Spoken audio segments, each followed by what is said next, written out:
दोस्तों बिहार में 15,000 पदों पर बिहार होमगार्ड भर्ती का जो है बहाली निकल कर आई है। बिहार होमगार्ड भर्ती की जो बहाली निकल कर आई, तो इसी में जो है आज से ही इसका आवेदन स्टार्ट हुआ है।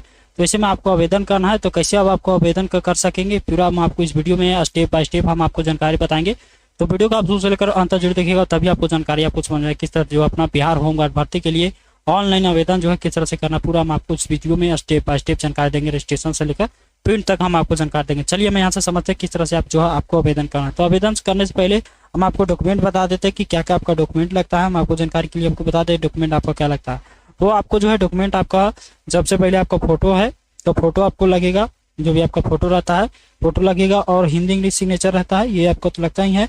बाकी आपका निवास प्रमाण पत्र लगता है, निवास प्रमाण पत्र लगता है, आपका इंटरमीडिएट और मैट्रिक का जो भी मार्कशीट रहता है ये लगता है, और इसका जो भी मूल प्रमाण पत्र रहता है, मतलब कि इसका जो भी इंटरमीडिएट और और, और मैट्रिक का जो भी मूल प्रमाण पत्र, मतलब कि इसका जो भी सर्टिफिकेट होता है ये लगता है। तो सर्टिफिकेट आपका कब आता है? तो सर्टिफिकेट मतलब कि मार्कशीट आपका मिल जाता है। मार्कशीट मिलने के बाद जो आपका कम से कम 6 या 5 महीना के बाद जो आपका ये मूल प्रमाण पत्र आपका जो भी स्कूल कॉलेज रहता है उसमें आपका आता है। तो उससे आप जाकर अपना लाकर ही अपना आवेदन करना है, क्योंकि यहाँ पर आपको मूल प्रमाण पत्र भी आपका सर्टिफिकेट भी मांगा जा रहा है, तो ये आपको ध्यान में रखना है।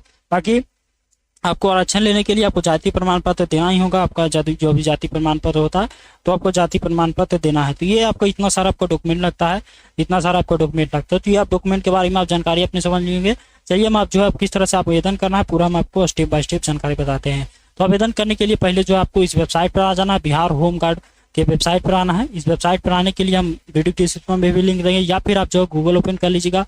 गूगल में आपको टाइप करना है ऑनलाइन BHG बिहार GOV इन, इस तरह से लिखना है, GOV.in इस तरह से लिखना है। जैसे आप लिखेंगे तो यहाँ पर इस तरह से, जैसे आप लिखेंगे इस तरह से, तो यहाँ पर सबसे फर्स्ट वाले वेबसाइट में लेकर यहाँ पर देख सकते हैं। तो यहाँ से आपको क्लिक करना है।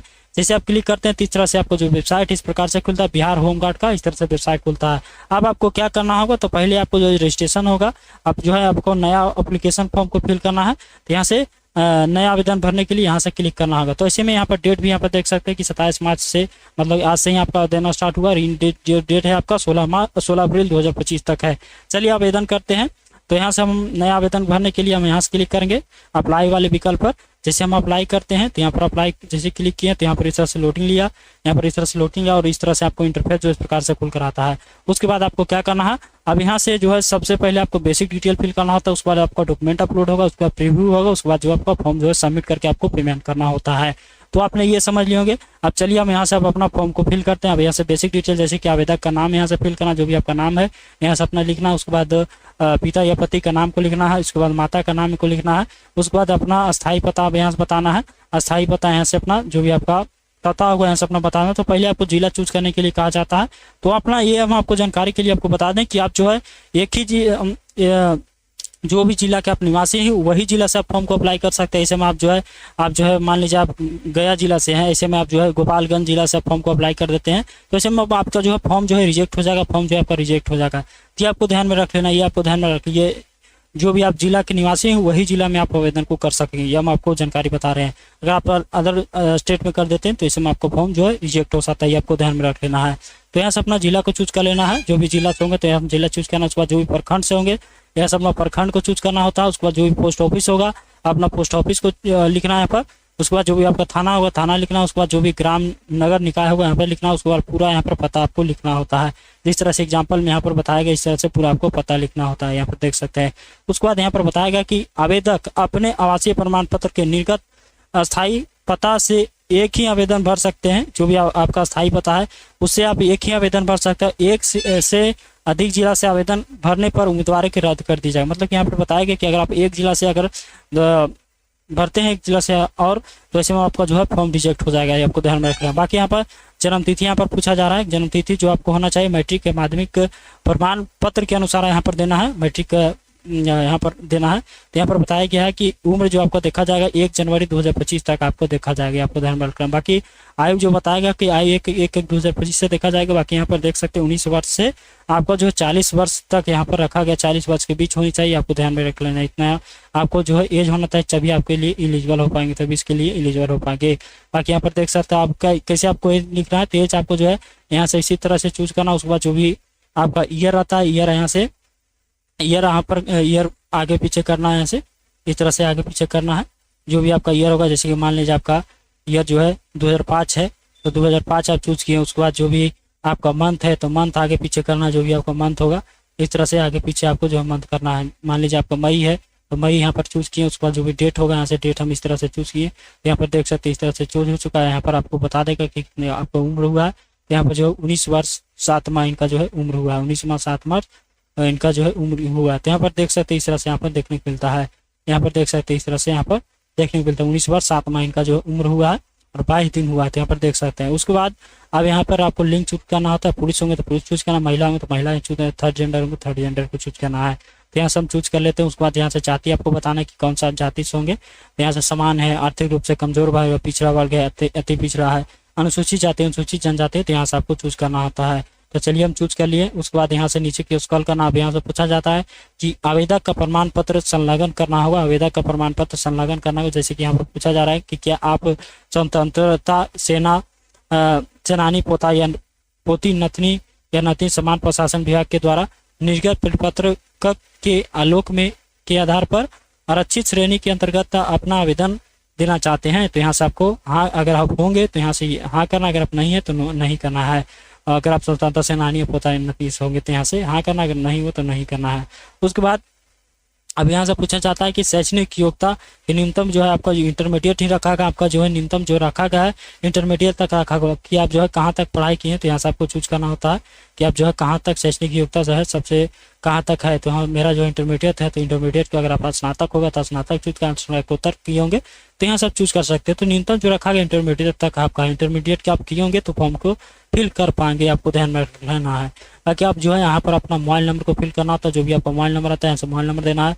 उसके बाद जो भी आपका ईमेल आईडी होता है यहाँ से अपना ईमेल आईडी लिखना है। ईमेल आईडी जो भी है आपको लिखना है। उसके बाद यहाँ से पूछा जा रहा है कि क्या आपके विरुद्ध जो है कोई आपका अपराधी मुकदमा दर्ज है। तो यहाँ से आपको दर्ज है, तो यहाँ से यहाँ पर मेरा जो है मुकदमा दर्ज नहीं है तो हम नहीं करेंगे। उसके बाद यहाँ से आप पहचान चिन्ह पूछा जा रहा है, आइडेंटिफिकेशन मार्क्स पूछा जा रहा है। तो यहाँ से 1-2 पूछा जा रहा है। तो यहाँ पर जो भी होगा तो यहाँ से देख सकते एग्जाम्पल में आएगा कि मोल ऑन द लेफ्ट चीक, इस तरह से देख सकते हैं। तो जो भी आपका आइडेंटिफिकेशन मार्क्स होगा तो यहाँ से अपना पहचान 1 पहचान 2 देना है। 2 पहचान पूछा जा रहा है तो यहाँ से आपको देना होता है। उसके बाद अब यहाँ से सभी डिटेल को फिल करने के बाद यहाँ से जो भी डिटेल आपको फिल करी है सभी डिटेल आपको देख लेना चाहिए फिल किए हैं। उसके बाद कंटिन्यू वाले विकल्प पर आपको क्लिक करना है। जैसे हम कंटिन्यू करते हैं उसके बाद यहाँ पर इस तरह से यहाँ पर आप जो है कंटिन्यू करने के बाद इस तरह से आपको जो इंटरफेस जो इस प्रकार से खुल कर आता है। आप जो है यहाँ पर अपना डॉक्यूमेंट को अपलोड करना है। आप जो सेकेंड स्टेप में आ चुके हैं। अब यहाँ से अब अपना पूरा डॉक्यूमेंट को अपलोड करना है। तो डॉक्यूमेंट में आपका क्या खुद रहा है तो यहाँ से आवेदक अपना फोटो को अपलोड करें। अपना आवेदक जो अपना फोटो को अपलोड करें। फोटो अपलोड करते समय जो निम्नलिखित बातों को ध्यान में रखना है। तो फोटो होना चाहिए 2 माह से अधिक पुरानी होनी चाहिए और फोटो को जो है रंगीन हो एवं उस पर जो है जन्मतिथि आपको जो अंकित होना चाहिए। फोटो का बैकग्राउंड जो सफेद होना चाहिए। यहाँ पर बताया गया कि फोटो का जो साइज रखा गया है 0 से 100 के बीच में होना चाहिए और जेपीजी फॉर्मेट या जेपीईजी फॉर्मेट में आपका होना चाहिए। यहाँ पर फोटो का जो आप समझ लेंगे फोटो की तरह से आपको होना चाहिए, आप समझ लेंगे। अब जो आपको फोटो जैसे में आपका जो बैकग्राउंड ब्लू है या फिर और कुछ बैकग्राउंड है तो जो बैकग्राउंड आप किस तरह से चेंज करेंगे, जैसे कि और जन्मतिथि उस पर लिखना है तो कैसे आप अपना लिख पाएंगे। चलिए हम आपको बताते हैं किस तरह से करना है। तो पहले हम जो बैकग्राउंड किस तरह से चेंज कर पाएंगे तो आपको जो नया टैब ले लेना है। उसमें आपको जो रिमूव बीजी आपको टाइप करना है, रिमूव बीजी लिखना है। रिमूव बीजी जैसे आप लिखेंगे यहाँ पर जो आपको फर्स्ट वाले वेबसाइट मिलेगा यहाँ से आपको ओपन करना है। इस वेबसाइट को क्लिक करके ओपन कर लेना है। जैसे आप ओपन करते हैं तो यहाँ पर इस तरह से लोडिंग लेता है। उसके बाद यहाँ से अपना इमेज को अपलोड करना है। जो भी आपका फोटो का इमेज है, जो भी आपका फोटो है यहाँ से अपलोड करना चाहिए। यहाँ से अपलोड कर देते हैं। मेरा जो पहले से इसका बैकग्राउंड था ये ब्लू था, देख सकते हैं ब्लू था। जो है इसका बैकग्राउंड जो हम व्हाइट करेंगे, व्हाइट हम बैकग्राउंड करने वाले हैं तो यहाँ पर देख सकते हैं। उसके बाद यहाँ से प्लस वाले बैकग्राउंड पर क्लिक चूज करना है। प्लस वाले बैकग्राउंड को क्लिक करके यहाँ से कलर में आना है। कलर में आने के बाद यहाँ से व्हाइट को चूज करेंगे। उसके बाद यहाँ से व्हाइट देख सकते हैं व्हाइट बैकग्राउंड हो चुका है। उसके बाद डाउनलोड वाले विकल्प पर क्लिक करके यहाँ से प्रीव्यू 436x573 प्रीव्यू वाले विकल्प पर आपको क्लिक करना है। जैसे आप क्लिक करते हैं यहाँ पर इमेज जो है डाउनलोड हो जाता है। आप देख सकते हैं इमेज जो है डाउनलोड हो जाता है। डाउनलोड हो जाने के बाद यहाँ से हम डाउनलोड में आ जाएंगे। डाउनलोड हो चुका है तो देख सकते हैं डाउनलोड में आ चुके हैं। उसके बाद यहाँ से आपको राइट क्लिक करना है। राइट क्लिक करने के बाद जो आपको क्या करना होता है उसके बाद ओपन करके आपको पेंट पे ओपन कर लेना है। पेंट पे फोटो को जो है पेंट पे ओपन कर लिया। पेंट पे ओपन करने के बाद आपको क्या करना होता है, पेंट पे ओपन कर लिया उसके बाद इस तरह से नीचे आपको थोड़ा ड्रैग करना, देख सकते हैं इस तरह से एरो बन जाता है। तो नीचे थोड़ा इस तरह से टानना है, इस तरह से आपको टान लेना है। उसके बाद यहाँ से देख सकते हैं यहाँ पर व्हाइट हो चुका है। उसके बाद यहाँ से जो भी आपका डीओबी रहता है अपना डीओबी लिखना है। तो यहाँ से ए वाले यहाँ से टेक्स्ट लिखने के लिए यहाँ से सिलेक्ट कर लेना है ए को, यहाँ से सिलेक्ट करना। उसके बाद यहाँ पर एक बार इस तरह से ड्रैग करना है। ड्रैग करने के बाद इस तरह से यहाँ पर देख सकते हैं बन चुका है। यहाँ पर इस तरह से क्लिक करना है एक बार तो यहाँ पर बन चुका है। तो हम यहाँ से अपना टेक्स्ट को लिखेंगे तो वहाँ से हम डीओबी लिखेंगे और DOD या फिर डायरेक्ट आप लिख सकते हैं अपना डीओबी को। चलिए हम यहाँ से इस तरह से लिख देते हैं अपना, इस तरह से हम लिख रहे हैं। या फिर डायरेक्ट अपना लिख सकते हैं अपना जो भी डीओबी रहता है। हम डीओबी करके यहाँ पर लिख रहे हैं जो भी मेरा डीओबी रहता है। हम अपना डीओबी को इस तरह से हम यहाँ से अपना डीओबी को लिख देंगे, इस तरह से अपना लिख देंगे। चलिए हम यहाँ से लिख दिए हैं। अपना कीबोर्ड से लिख देना है। उसके बाद यहाँ से इस तरह से आपको यहाँ पे देख सकते हैं अभी झप गया होगा, इस तरह से आगे पीछे कर देना है। अगर आपको इसे साइज बड़ा या छोटा करना है, क्या करना होगा तो कंट्रोल के साथ ए करना है, सिलेक्ट हो जाएगा, या फिर माउस के लेफ्ट बटन के साथ इसे भी सिलेक्ट कर सकते हैं इस तरह से। और उसके बाद यहाँ से साइज आगे पीछे करके यहाँ से बढ़ा सकते हैं, ताकि जो भी फॉन्ट रखना है तो फॉन्ट यहाँ पर देख सकते हैं, आपको फॉन्ट को सिलेक्ट कर खींच सकते हैं। ये इस तरह से यहाँ पर लिख लीजिए। उसके बाद यहाँ से एक बार बाहर क्लिक कर देंगे, बाहर क्लिक कर देंगे तो यहाँ पर एडजस्ट हो चुका है। उसके बाद कंट्रोल के साथ एस कर देंगे, सेव हो जाएगा, ये सेव हो जाएगा, सेव हो जाएगा। उस सेव हो जाने के बाद आपको जो है यहाँ से अपलोड कर देना है। अब यहाँ से साइज जो कहा जा रहा है कि 0 से 100 KB होना चाहिए, तो मेरा साइज जो है बन चुका है। अब यहाँ से हम अपना फोटो को यहाँ से अब चूज फाइल पर क्लिक करके हम यहाँ से अपलोड कर देंगे। तो फोटो आप समझ लोगे, फोटो जो यहाँ पर इस तरह से यहाँ पर अपलोड कर देना है। देख सकते हैं हम अपना फोटो भी हम यहाँ से अपलोड कर दिए, यहाँ पर देख सकते हैं फोटो भी मेरा अपलोड हो चुका है। अब उसके बाद क्या करना हो तो अब यहाँ से अपना हस्ताक्षर को अपलोड करना है। जो यहाँ पर हस्ताक्षर का जो मतलब कि सिग्नेचर को अपलोड करना है, ये अंग्रेजी में कहा जा रहा है तो अंग्रेजी में आपको अपलोड करना है। तो हस्ताक्षर स्कैन और अपलोड करते समय जो है निम्न बातों को आपको ध्यान में रखना है। यहाँ पर हस्ताक्षर के बारे में यहाँ पर आपको जानकारी दिया गया किस तरह से होना चाहिए। हस्ताक्षर जो आपको बैकग्राउंड आपको जो है सफ़ेद होना चाहिए और सफ़ेद में होना चाहिए, और जो है हस्ताक्षर जो होना चाहिए स्कैन का साइज रखा गया पर 0 से 50 KB के बीच में होना चाहिए, 0 से 50 KB के बीच में होना चाहिए। बाकी JPG फॉर्मेट होना चाहिए, ब्लैक या ब्लू पेन से आपको जो है साइन करना होता है।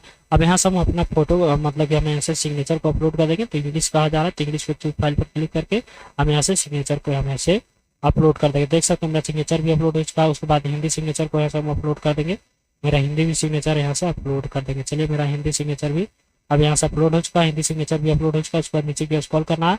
अब यहाँ से आवेदक का निम्न दस्तावेज अपलोड करा। निम्न दस्तावेज जैसे कि यहाँ पर कहा जा रहा है कि निवास प्रमाण पत्र, तो निवास प्रमाण पत्र जो कहा जा रहा है कि PDF फाइल साइज में होना चाहिए। तो मेरा जो इसका PDF फाइल साइज में बना हुआ है, ऐसे में आपका JPG होगा, JPG में होगा तो हम आपको PDF के बारे में हम आपको जानकारी बताएंगे कि जो है आप अपना JPG से PDF में आप किस तरह से कन्वर्ट कर पाएंगे, क्योंकि आप जो है सभी डॉक्यूमेंट जो आपका PDF फाइल में खोज जा रहा है और मैक्सिमम 200 KB तक होना चाहिए।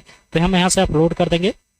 मेरा इसका फाइल जो बना हुआ है उसके बाद हम आगे हम आपको जानकारी बताते हैं। तो देख सकते हैं अपलोड हो चुका है। उसके बाद यहाँ पर जन्म तिथि से संबंधित मैट्रिक का समक्ष प्रमाण पत्र को यहाँ पर अपलोड करना, मतलब कि मैं यहाँ से हम अपना निवास प्रमाण पत्र को अपलोड कर दिया। मेरा जो पहले से ही इसका PDF बना हुआ था, इसका पहले से मेरा जो है 200 KB से PDF बना था तो हम ऐसा अपलोड कर दिया। अब यहाँ से आपको क्या कहा जा रहा है कि जन्म तिथि से संबंधित मैट्रिक समक्ष प्रमाण पत्र को अपलोड करें, मतलब कि जो भी आपका मैट्रिक का सर्टिफिकेट होता है, ये यहाँ पर अपलोड करने के लिए कहा जा रहा है। तो मैट्रिक का सर्टिफिकेट को यहाँ से अपलोड करना है। मैट्रिक का अंक प्रमाण पत्र नहीं, आपका जो है मैट्रिक का जो भी सर्टिफिकेट होता है, मैट्रिक का अंक प्रमाण पत्र आता है। उसके बाद जो है 4 से 5 महीना के बाद जो है आपका मैट्रिक का जो भी सर्टिफिकेट होता है उसके बाद आता है। तो यहाँ से मैट्रिक का सर्टिफिकेट को यहाँ से अपलोड करना होता है। यहाँ से मैट्रिक का सर्टिफिकेट अपलोड करना है। ये आपको PDF साइज फाइल में अपलोड करना है, जो मैक्सिमम 200 KB तक आपको अपलोड करना होता है। तो यहाँ से अपलोड करना है। जैसे कि अब यहाँ से आपको जो भी आप अपलोड कर रहे हैं तो JPG फाइल में होगा, JPG फाइल में होगा, PDF में नहीं बना होगा। तो PDF में आप किस तरह से कर पाएंगे, तो आपको करने के लिए आपको गूगल ओपन कर लेना है। गूगल में आपको टाइप करना होता है JPG to PDF। जैसे आप JPG to PDF लिखेंगे उसके बाद आपको क्या करना है, JPG to PDF लिखने के बाद आपको जो है यहाँ से सबसे फर्स्ट वाले वेबसाइट मिलेगा, तो इसे आपको ओपन करना है। ओपन जैसे करेंगे इसके बाद सिलेक्ट इमेज करेंगे। सिलेक्ट इमेज करने के बाद यहाँ से जो भी आपका सर्टिफिकेट होगा तो यहाँ से अपना चूज कर लेना। चूज करने के बाद यहाँ से कन्वर्ट टू PDF पर क्लिक करना है। अब यहाँ से जैसे आप कन्वर्ट टू PDF पर क्लिक करते हैं उसके बाद डाउनलोड PDF पर क्लिक करना है। जैसे आप डाउनलोड PDF पर क्लिक करते हैं तो यहाँ पर इस तरह से जो आपका PDF जो डाउनलोड हो जाता है। उसके बाद यहाँ से आपको अपलोड करना होता है। तो यहाँ से हम चूज फाइल पर क्लिक करके हम यहाँ से मैट्रिक का जो भी सर्टिफिकेट होता है हम यहाँ से अपलोड कर देंगे। अपना जो भी सर्टिफिकेट है हम यहाँ से अपलोड कर देंगे। तो चलिए हम यहाँ से अपलोड कर दिए हैं। यहाँ से मेरा जो सर्टिफिकेट अपलोड हो चुका है। अब यहाँ से क्या कहा जा रहा है, ये मेरा अपलोड हो चुका है। उसके बाद जो इंटरमीडिएट का अथवा समक्ष परीक्षा उत्तीर्णता प्रमाण पत्र, इसमें भी आपका जो सर्टिफिकेट खोजा जा रहा है। इंटर का भी आपका जो है सर्टिफिकेट खोजा जा रहा है। तो यहाँ पर देख सकते हैं इसी तरह से आपको यहाँ से चूज फाइल पर क्लिक करके अपना सर्टिफिकेट को अपलोड कर देना है। सेम उसी प्रकार से यहाँ पर चूज फाइल पर क्लिक करके अपना अपलोड करना। देख सकते हैं हम अपलोड कर दिए हैं। उसके बाद इंटरमीडिएट का जो है अथवा समक्ष परीक्षा अंक प्रमाण पत्र, मतलब कि इंटर का जो भी अंक प्रमाण पत्र आता है, जो भी आपका मार्कशीट रहता है, यहाँ पर अपलोड करना होता है। तो यहाँ से हम चूज फाइल पर क्लिक करके हम अपना मार्कशीट को भी हम यहाँ से अपलोड कर देंगे। चलिए हम यहाँ से अपना अपलोड कर दिए हैं। यहाँ पर अपलोड हो चुका है। अब यहाँ से आरक्षण संबंधी प्रमाण पत्र को यहाँ से अपलोड करना है। जो भी आरक्षण संबंधी मतलब कि अपना जाति प्रमाण पत्र को अपलोड करना है। जो भी आपका जाति प्रमाण पत्र होता है ऐसा अपलोड कर देना है। चलिए हम यहाँ से आरक्षण लेने के लिए कहा जा रहा है, तो आरक्षण लेने के लिए आपको जाति प्रमाण पत्र देना होगा। तो यहाँ से जाति प्रमाण पत्र को यहाँ से अपलोड करना है। चलिए मैं ऐसा अपलोड कर दिया। उसके बाद नीचे की स्क्रॉल करके यहाँ से आपको जो है यहाँ से मैं प्रमाणित करता हूँ या करती हूँ कि ऊपर दी गई सूचनाएं तथा संलग्न प्रमाण पत्र सही है और मिथ्या पाए जाने पर मेरी उम्मीदवारी के नामांकन कभी भी बिना सूचना एक रद्द किया जा सकता है। पर सूचना मतलब कि आपको घोषणा कराया जा रहा है। उसके बाद जो भी यहाँ पर कब्जा दिया गया, कब्जा को थोड़ा फिल कर लेना अपना ध्यानपूर्वक से। चलिए हम यहाँ से कब्जा को फिल कर लेते हैं। जो भी यहाँ पर कब्जा दिया गया, कब्जा को फिल करके आपको जो है क्या करना है, अब यहाँ से आपको सभी डिटेल देख लेना है। जो भी आप डॉक्यूमेंट अपलोड किए हैं उसके बाद जो है आपको जो है सभी डॉक्यूमेंट अपलोड कर ले। उसके बाद जो है सेव एंड कंटिन्यू पर क्लिक करना है। उसके बाद कहा जा रहा है कि are you sure to save this record, मतलब कि आपको जो है श्योर कर रहा है कि आप जो है सभी डिटेल सही फिल किया, तो ऐसे में आपको जो है यस करना है। यस हम जैसे ही करेंगे उसके बाद जो है इस तरह से लोडिंग लेगा। तो जैसे आप यस करते हैं तो यहाँ पर डाटा आपका जो है सेव सक्सेसफुली होता है। उसके बाद आपको ओके करना है। ओके आप जैसे करते हैं उसके बाद जो है पूरा आपका फाइनल प्रीव्यू आ जाता है। जो भी आप फॉर्म को फिल किए होंगे, आगे आपका जो भी फॉर्म को फिल किए होंगे तो यहाँ से पूरा आपका जो प्रीव्यू आपको देखने को आगे नीचे आपको जो डॉक्यूमेंट अपलोड किए हैं यहाँ से पूरा आपको डॉक्यूमेंट यहाँ पर इस तरह से देखने को मिलता है। अब जो भी आप डॉक्यूमेंट अपलोड किए सही है तो उसके बाद कंफर्म करके आपको जो है यस करना है। यहाँ से कंफर्म करके यस करना है। अगर आप एडिट करना चाहते हैं तो एडिट भी कर सकते हैं। हम यहाँ से यस करेंगे। यस हम जैसे ही करते हैं तो आपका जो भी मोबाइल नंबर रहता है उस पर आपका ओटीपी जाता है। तो अपना ओटीपी को इंटर करके आपको जो वेरीफाई कर लेना है। अपना ओटीपी को इंटर करके अपना वेरीफाई कर लेना है। तो ओटीपी जैसे आप वेरीफाई करते हैं उसके बाद जो है ओटीपी आपका वेरिफिकेशन सक्सेसफुल हुआ तो ओटीपी वेरीफाई सक्सेसफुल हुआ तो उसके बाद आपको जो है ओके वाले विकल्प पर आपको क्लिक करना है। जैसे आप ओके वाले विकल्प पर क्लिक करते हैं तो यहाँ पर जो है इस प्रकार से यहाँ पर इंटरफेस जो इस प्रकार से खुलता है। उसके बाद आपको पेमेंट करना होता है। तो यहाँ से मेरा जो है टोटल अमाउंट जो है 200 रुपया का। तो यहाँ से मेक पेमेंट वाले विकल्प पर आप क्लिक करेंगे। मेक पेमेंट वाले विकल्प पर जैसे हम क्लिक करेंगे तो यहाँ से आप जो है पेमेंट करने का जो ऑप्शन है इस प्रकार से खुल कर आ जाएगा। पेमेंट मोड आ जाए, कार्ड है, पेमेंट थ्रो यूपीआई है, payment through UPI QR code से भी अपना पेमेंट वो कर सकेंगे। तो हम क्यूआर कोड से हम करेंगे, थ्रो यूपीआई क्यूआर कोड से हम करेंगे। तो यहाँ से हम चीज़ें चूज़ करके यहाँ से जनरेट यूपीआई क्यूआर कोड पर क्लिक करेंगे। जैसे हम क्लिक करेंगे तो यहाँ से क्यूआर कोड जो है इस प्रकार से आपका जनरेट हो जाता है। तो यहाँ से अपना जो भी यूपीआई एप्लीकेशन होता है उससे अपना स्कैन करके आपको अपना पेमेंट को यहाँ से कर देना। अपना जो यूपीआई एप्लीकेशन है तो उसे अपना स्कैन करके अपना पेमेंट को कर देना है।